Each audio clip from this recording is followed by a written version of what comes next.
Good morning, everyone. Today I'm going to present oral habits part 4 that include mouth breathing habit and the contents include introduction, definition, prevalence, classification, etiology, pathogenesis of the mouth breathing, difference between the normal and the obstructed breathing, diagnosis, management and references. Starting with the introduction, the prime physiological function of the oral cavity are the respiration, suckling, swallowing, mastication, and speech. Mouth breathing refers to the state of inhaling and exhaling through the mouth. The reduced nasal respiratory function causes altered tongue posture, which result in the inferior positioning of the mandible. Thereby, it induces the changes in the neck and the facial muscular activity that lead to the development of the dental and the facial characteristics. Now, starting with the definition, Chopra RB 1951, he defined the mouth breathing as a habitual respiration through the mouth instead of the nose. By Checker FM in 1961, he defined the mouth breathing as a prolonged or a continued exposure of the tissue of the anterior areas of the mouth to the drying effect of the inspired air. And in 1971, by Sassoni, he defined it as a habitual respiration through the mouth instead of the nose. And Merle in 1980 used the term oronasal breathing instead of the mouth breathing. Now, prevalence study, the oral habit in school-going children of Pune, a prevalence study. They examined 3,663 subjects in the age group of 5 to 13 years, and they found the prevalence of the tongue thrusting habit that is highest, that is 59%, and followed by thumb sucking, mouth breathing, and the other habit. Mapping the prevalence of the deleterious oral habit among 10 to 16-year-old children in the Karnataka, a cross-sectional study. They examined 9,505 subjects in the age group of 10 to 16 years, and they found the prevalence of the tongue thrusting habit was 2%, and mouth breathing habit was 1%, followed by thumb sucking, lip biting, and the nail biting. Now, the prevalence of the oral habit among 4 to 13-year-old children in central Kerala, India, they examined 1,334 children aged 4 to 13 years, and the overall prevalence of all the habit was 72.7%, and the highest prevalence found in the mouth breathing, that was 29.4%, followed by tongue thrusting, that was 23.5%, and followed by nail biting, thumb sucking, pencil biting, bruxism, lip, and the cheek biting. Now, the classification as given by Sim and Payne in 1987, it can be classified as obstructive, habitual, and the anatomical. In the obstructive, children with the increased resistance to or a complete obstruction of the normal flow of the air through the nasal passages, that is seen in the ectomorphous individual with the long narrow faces and the nasopharyngeal passages. The habitual one, in which the child who continually breathe through the mouth by force of the habit, and although the obstruction has been removed. In the anatomical type, short upper lip does not permit the closure without the undue force, which can be because of the total blockage or the partial blockage. And total blockage because of the nasal passages are completely blocked. Now, the etiology of the mouth breathing, it can be due to the any nasal obstruction. For example, enlarged turbinate infection and the increased blood supply produce the hypertrophy of the mucosa that cause the obstruction of the nasal passages, both unilaterally and bilaterally. And it also may due to certain allergies or chronic infection of the mucous membrane, or any hot and dry climate condition or polluted air. Then the second nasal obstruction causes include hypertrophy of the pharyngeal lymphoid tissue, that is adenoid, repeated infection resulting in the overgrowth of the lymphoid masses that blocks the posterior nares and rendering the mouth breathing that is necessary.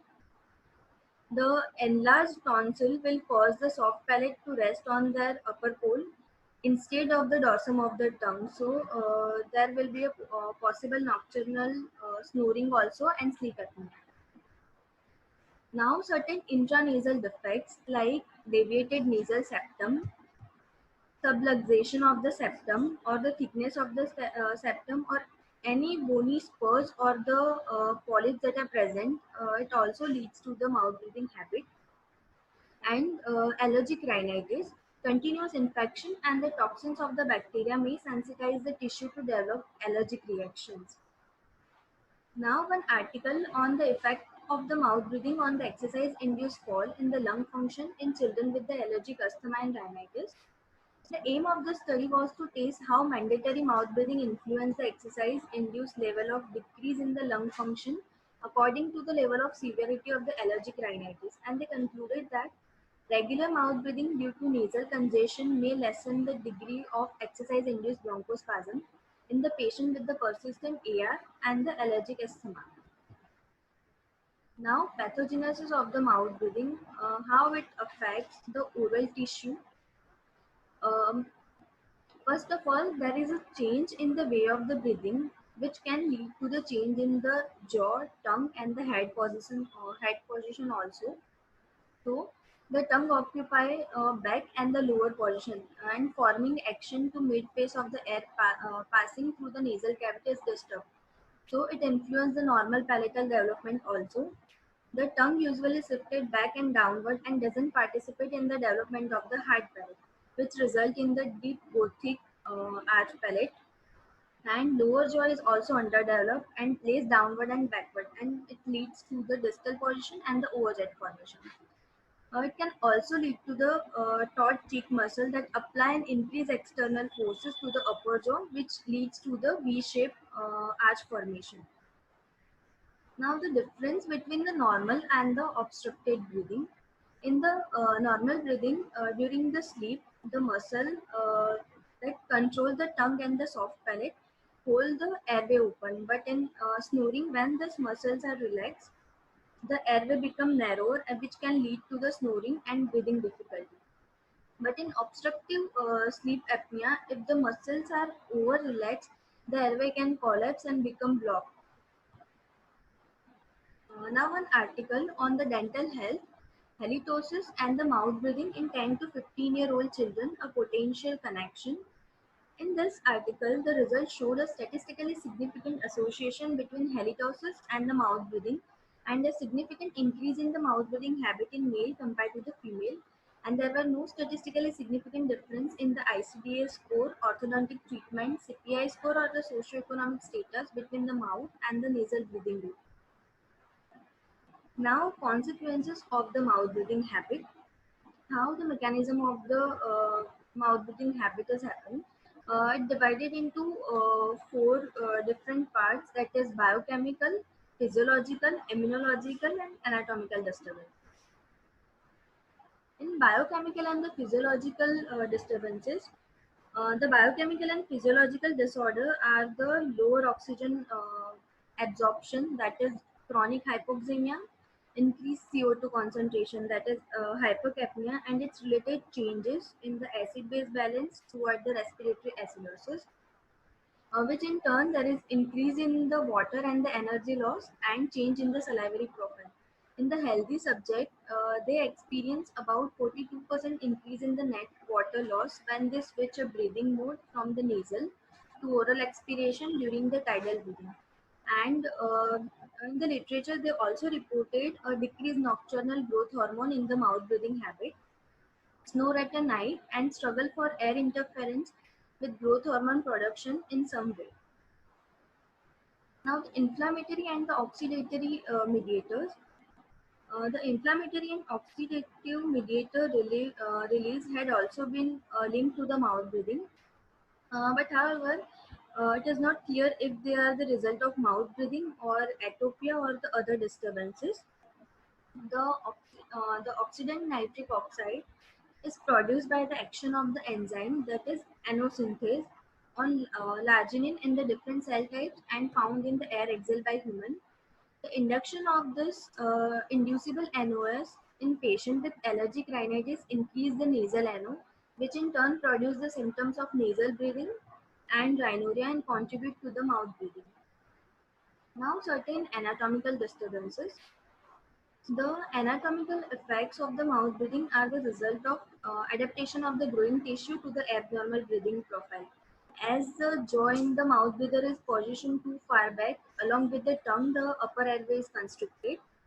The enlarged tonsils and adenoids due to any chronic allergies may be the primary cause of the mouth breathing, but mouth breathing will also cause a further increase in the tonsil size, which constrict the airway. A certain medical condition also leads to the mouth breathing that include altered head position, neck and the body posture, obstructive sleep apnea, poor physical and the learning performance, and the asthma. Now, one article on the mouth breathing and another risk factor for the asthma, the Nagahama study.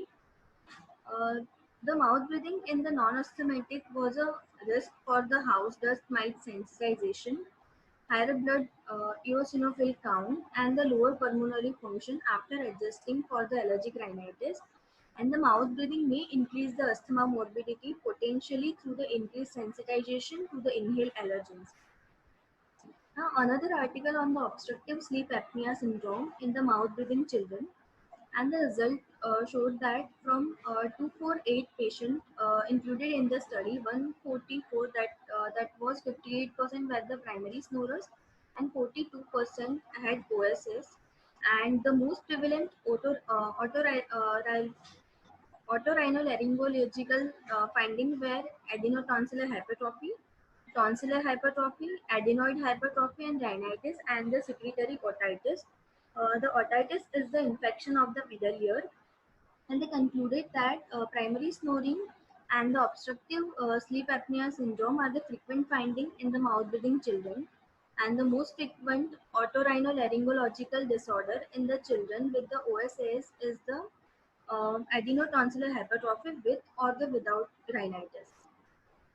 Now the respiratory pattern according to the Prophet. The respiratory needs are the primary determinant of the posture of the jaw and the tongue. Thus, alter respiratory pattern. For example, mouth breathing could alter the posture of the head, jaw, and the tongue also, which in turn could alter the equilibrium of the pressure on the jaws and teeth, which affect the jaw growth and the tooth position also. To breathe through the mouth, it is necessary to extend lower mandible and tongue and the head. If these postural changes were maintained, then face height would also increases. Posterior teeth would supraerupt, mandible would rotate downward and backward. The open bite develop anteriorly and increase overjet, and a narrow maxillary arch and adenoid faces appearance are there. How mouth breathing impacts your health? So it can also lead to the sleep disorders, chronic fatigue, malocclusion of the teeth, cavities in the mouth of the children, gingivitis, certain digestive disturbances, sore throat, and long face syndrome. Now, one article on the influence of the snoring, mouth breathing, and apnea on the facial morphology in the late childhood, a three-dimensional study, and in this study, they concluded that the combination of a long face, reduced nose prominence and width, and the retrognathing mandible may be diagnostic facial feature of the sleep breathing disorder. Now, the how mouth breathing affects the associated structure. So, on the associated structure and the nose, when the air is inspired through the mouth, it is not clean, warm, and moistened. Secretion of the mucus stops gradually, and the irritants accumulate, resulting in the local inflammation, discomfort, and the pain. On the general health and growth, the child is usually restless and affected by repeated cold, cough, and glandular fever, and loss of general body resistance to other diseases. And also, growth and development of the face and jaws are affected. How the mouth breathing affect on the face? It leads to the lip slack, which lips stay open, short upper lip, molding action of the upper lip on the incisor is lost, thereby resulting in the proclination and spacing of the teeth. Lower lip become heavy and everted, and the tongue is suspected between the upper and the lower arches, resulting in the constriction of the buccal segment that resulting in a V-shaped arch. Effects on the occlusion of the teeth. The mouth breathing habit leads to the proclination of the anterior, distal relation of the mandible to the maxilla, and on gingival tissue, a constant wetting and drying of the gingiva causes irritation, Saliva about the exposed gingiva trying to accumulate debris, resulting in an increase in the bacterial population also. And lower anterior elongate and touch the palatal tissue. Now, an article on the influence of the mouth breathing on the dentofacial growth of the children, a cephalometric study, and in that they concluded that all subjects with the mouth breathing habit exhibited a significant increase in the lower incisor proclination, lip incompetency, and the convex facial profile, and the presence of the adenoid accentuated the facial convexity and the mentolabial sulcus depth. Mouth breathing also affect the gingiva of the child. So, hypertrophic mouth breathing gingivitis, which is seen as the mouth breathing line or a gum ridge at the junction of the edematous and the normal tissues. Second one is non-hypertrophic mouth breathing gingivitis, which is a marginal gingivitis without any edema which develop on the palatal tissue of the upper anterior region most commonly. Now, an article on the oral health status of the children with the mouth breathing due to adenotonsillar hypertrophy. Aim of this study was to determine the oral health status of the children aged 3 to 15 years with the mouth breathing who were due to have surgery for the adenotonsillar hypertrophy. And among the children, about 67.3% had the cavitated dental caries, 89.3% had the gingivitis, and the proportion of gingivitis in posterior region was significantly higher than the anterior region. Now, the effect on speech and the lip. The abnormalities of the oral and the nasal structure can seriously compromise the speech performance and lead to the nasal tone voice. Now, the effect on the lips, lip apart posture is there. Although the lip apart posture should not be regarded as the pathognomonic of the nasal obstruction, on smiling, large amount of the gingiva producing the gummy smile, and the children who breathe through the mouth have a short, thick, incompetent upper lip. Effect on the external naves. The long-standing nasal airway obstruction can also lead to the disuse atrophy of the lateral cartilage that is present here, and this result in the slit-like external naves with the narrow nose. Now, the other effect, it may lead to the otitis media, that is the inflammation or the infection of the middle ear.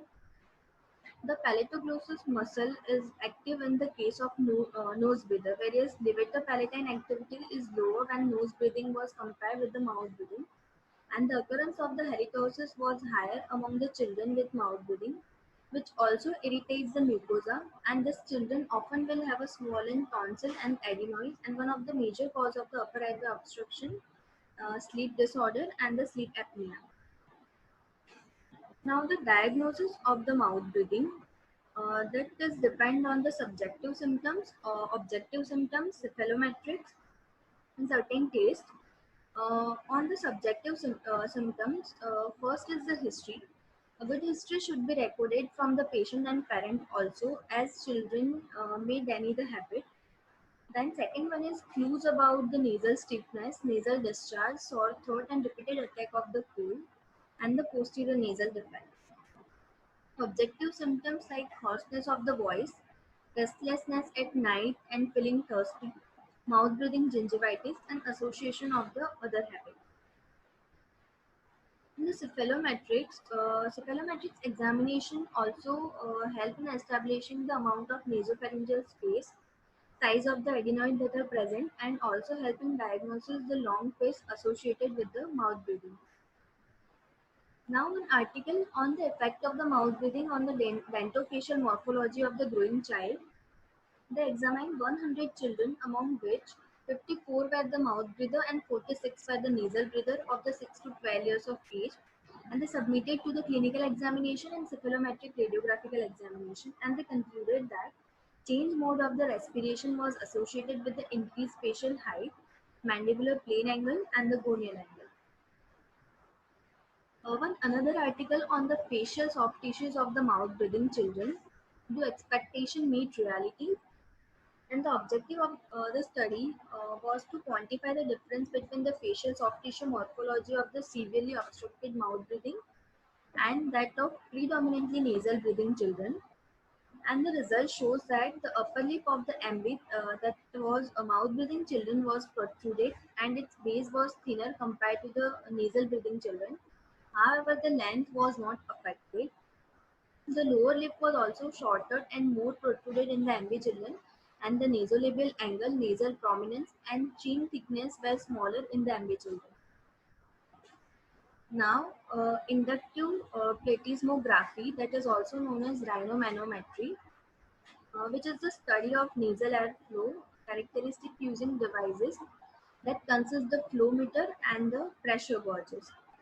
This is the device which help in estimation of airflow through the nasal passages and the nasal resistance. It also allows the percentage of the nasal and the oral respiration to be calculated. The nasal airflow characteristics are studied by using devices that consist of the flow meter and the pressure gauges. And this is the rhinomanometry device. Now, Rashmadip's method, a novel method of conformed nasal breathing. In this method, first the patient is made to sit erect in the dental chair, and the clinician sit in the 10 o'clock position, and left hand is placed over the patient's lip with the exposed area of the thumb just below the nostril. So as the patient breathes, the expired air from the nostril can be easily felt on the thumb of the clinician. Then, after that, one of the nostril can be blocked with the help of the index finger of the right hand, and then exhale air from the other nostril can be felt. And similar to another nostril, the stage should be avoided in the situation like if the patient had a runny nose, or the asthmatic patient, or the acute upper respiratory tract infection, or the patient being a carrier of any communicable disease which spread through the nasal discharge. There are objective anatomical characteristics which also show the presence of the difficult nasal breathing, and the size of the tonsil is also determined during the clinical intraoral examination. Uh, Here, the figure A shows the status after post tonsillectomy.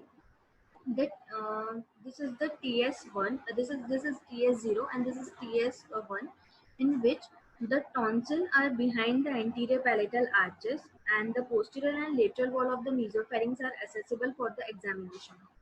In TS2, that is C, the tonsil placed medially out of the arches but do not cover the lateral columns. In D, that is TS3, the tonsil cover the lateral column but do not reach to the midline. And TS4, the tonsil touches each other in the midline, and which is called kissing tonsils. Now the Malampatti classification, which is used for the assessment of the obstruction stage on the level of nasopharynx on the part of the tongue. In here, the class 1 is when the tongue is in oral cavity and the tonsil, lateral columns, and whole uvula are easy to examine. In class 2, the whole soft palate and the uvula are visible, excluding the palatal tonsil. In class 3, a part of the soft palate is visible but not the whole uvula.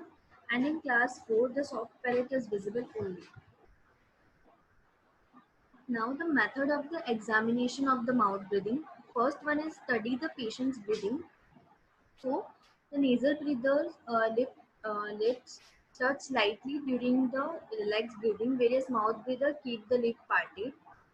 Second one is ask the patient to take the deep breath. Most of the breathers respond to this request by inspiring through the mouth, and the nose does not change in the size or shape of the external nape. Occasionally contract the nasal orifice while inspiring. The other taste of the mouth breathing include mirror taste, cotton taste or the Maslach butterfly taste, and the water taste. In the mirror taste, the double-sided mirror is held between the nose and the mouth, and the fogging is seen on the nasal side of the mirror that indicate the nasal breathing, while fogging on the oral side indicate the mouth breathing. Second one is cotton taste, in which the butterfly-shaped cotton is placed over the upper lip below the nostril. If the cotton fluttered down, it is the sign of nasal breathing, and this taste can be used to determine the unilateral nasal blockage also. In the water case, the patient is asked to fill the mouth with the water and retain it for the period of time. And mouth breathing find this task difficult. Now the treatment of the mouth breathing and the treatment consideration include age of the child, ENT examination, prevention and the interception. In the age of the child, the mouth breathing in many instances is self-correcting after the puberty, and this can be attributed to the increase in the nasal passages as the child grows, thereby relieving the obstruction that caused due to enlarged adenoid. Second one is ENT examination. So, an otorhinolaryngologist examination may be advised to determine whether the condition is requiring treatment are present in the tonsil, adenoid, or the nasal septum. If the habit continue after the removal of the cause, then it is habitual. Then third one is the prevention and interception. So, mouth breathing can also be intercepted by the use of the oral spray. Now the treatment according to the symptoms, and they divided under the three main factors. First one is the removal of the cause. So any etiological factor that are present should be treated first. That include removal of the nasal or pharyngeal obstruction by surgery, or local medication, or if the respiratory allergy is present, it should be brought under the control. Second one is rapid maxillary expansion. And third one is intercept habit. If the habit continue even after the removal of the obstruction, then it should be corrected. Then the method of the correction that include various exercises during daytime and the night time. During daytime, the child is asked to hold the pencil between the lips. During night time, tape the lips together with the surgical tape in the habitual mouth breathing. Third one is hold a sheet of the paper between the lips, and fourth one is piece of the card held between the lips. Fourth exercise is patient with the short hypotonic upper lip. Stretch the upper lip to maintain the lip seal or stretch it downward toward the chin. Fifth is a button pull exercise in which the button is taken and the thread is passed through the buttonhole, and then the patient is asked to place the button behind the lip and pull the thread while restricting it from being pulled out by using a lip pressure. Then another exercise is a tug of war exercise. This involves two buttons with one placed behind the lips while another button is held by another person, and blow under the upper lip and hold under the tension to slow count 4 and repeat 25 times a day. Now, oral screen, which is also known as vestibular screen and the oral shield, which was first introduced by Neville in 1912 and was later modified by Claus and Holtz, which is a myofunctional appliance and easy to fabricate and wear. It acts on the principle on both force application and force elimination. According to Graeber, it is defined as an appliance that utilizes the musculature to control abnormal muscle habit and aids in the correction of the developing malocclusion. According to Phillips Adam, it is a removable appliance which is used to reflect or eliminate muscle forces on certain teeth, which is commonly placed in the vestibular between the lips and cheeks and the teeth. It is indicated as a habit correcting appliance. It helps to restrain and strengthen the lip action. Lip exercises are possible with the oral skin, which improve the tonicity of the lip also, and to correct the simple labial version of the maxillary anterior teeth. But it is contraindicated if the child has a nasal respiratory distress or any nasal obstruction. Now, the classification of the vestibular screen according to Cross, he divided into two, that is oral screen and the vestibular screen. The oral screen is used to control the abnormal habits, for example, mouth breathing and tongue dysfunction. And in the oral screen, the teeth contact is present with the acrylic portion. But in vestibular screen, it is extended in the vestibule in contact with the alveolar process, and no teeth contact is present and also called as lip molar. Now the modification of the vestibular screen, that is Holt's modification of the oral screen, that includes metal ring or a wire.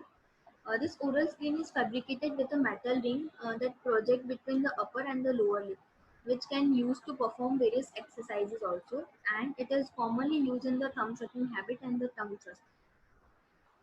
One modification of the oral screen, that is cross modification of the oral screen with the breathing holes, can use in the mouth breathing. It is the vestibular screen which is fabricated with the holes that are gradually closed in the phase manner, in which three small holes are placed at the interincisal level in the anterior portion of the screen, and the holes can gradually be reduced after the patient becomes accustomed to appliance, and which stimulate the nasal breathing. Another modification include Mukri's modification, that include three modifications. First one is oral screen with bite cap, with the wire guard and with peel. In oral screen with the mouth, with the bite cap, it is most commonly used in the thumb sucking individual. In this case, an oral screen with the bite cap is indicated for the lower anterior when the class 2 malocclusion is present, and the cap prevent the oral screen tilting also. Second one is oral screen with the wire guard. The thumb sucking or the habitual use of the pacifier causes the open bite. So in such cases, the tongue great help to close the open bite. And third one is the oral screen with the peel. Uh, Here they given a peel which is attached to the wire, which act as a guide the tongue onto the palate.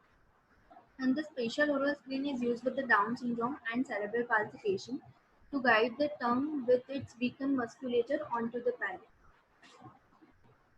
Now, the use of the oral screen in children patient with the mouth breathing habit, a case report. Here they presented an 11-year-old girl she came with the bad habit of the mouth breathing and chewing food on the left side of the mouth. An extraoral examination, narrow asymmetrical faces present and convex profile, hypotonic lip and the open lip relation is there. On the intraoral examination, moderate oral hygiene, high arch palate, and 9 mm of overbite and 14 mm of overjet is there. So they decided to give the oral screen, and which has used by the patient at least 5 months with a control period of 2 to 4 weeks, and the appliance should be used for 1 hour during the day, night, and the sleep. And after 5 months of the treatment, the lip swab improved, and also 3 mm of the overbite and 9 mm of the overjet is there.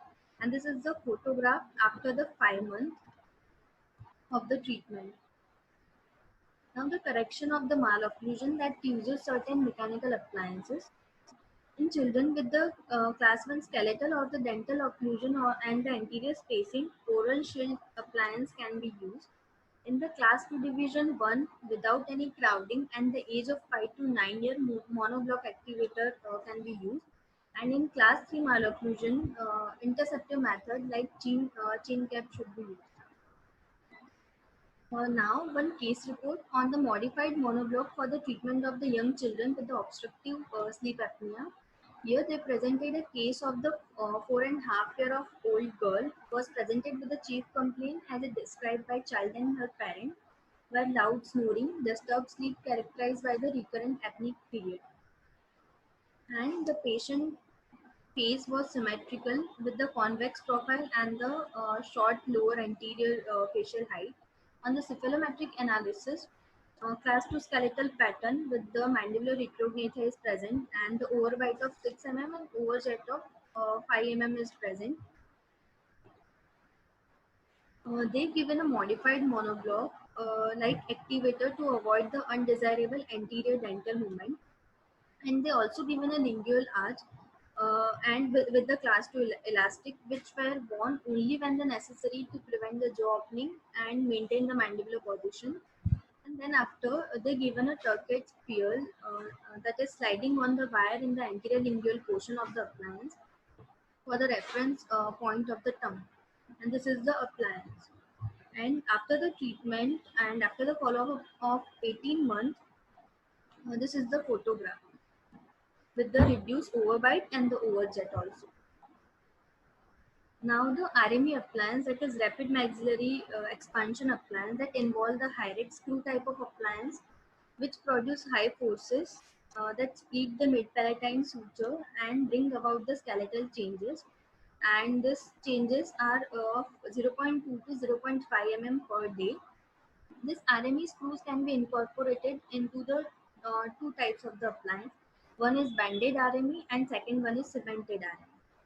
In the banded RME expansion, screw is shouldered onto the band from the first premolar to the first molar in the maxillary arch.